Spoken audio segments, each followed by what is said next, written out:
वुज़ू के बाद आज़ा को पोंछना, क्या वुज़ू करने के बाद आज़ा को पोंछना चाहिए या नहीं? पोंछना चाहिए, पूछना चाहिए, ये पता नहीं किस तरह से लिखा हुआ है। एक शेर याद आ रहा है, बिलाल अंसारी ने ये सवाल पूछा है इंडिया से।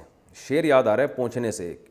हमने 9th क्लास में थे तो हमारे टीचर ने शेर सुनाया था, उनके दस्ते नाजुक के लिए भेजी थी जो पूंछी, खबर पहुंची तो ये पहुंची कि पूंछी नहीं पहुंची।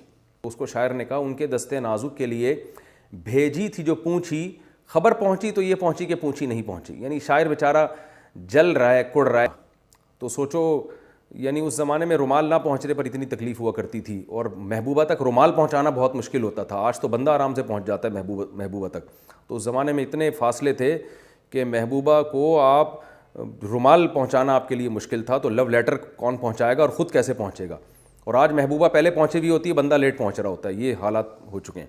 क्या वुज़ू के बाद आज़ा को पोंछना चाहिए या नहीं पोंछना चाहिए? दोनों तरीके हदीस से साबित हैं। पोंछना भी साबित है और ना पोंछना भी साबित है।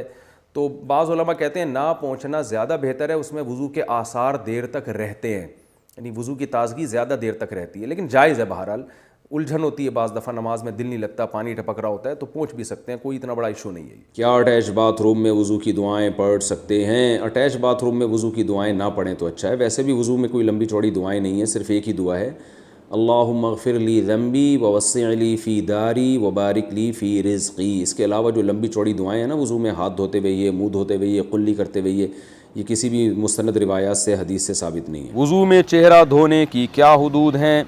कान की लौ कहाँ तक है? वुज़ू में कहाँ तक चेहरा धोना चाहिए? मुसब साहब कराची से। कान की लौ इसको बोलते हैं जहाँ कान आपका एंड हो रहा है, ख़त्म हो रहा है। ये जो कान ख़त्म हो रहा है ना, तो यहाँ से चेहरा शुरू हो रहा है, तो यहाँ तक धोना ज़रूरी।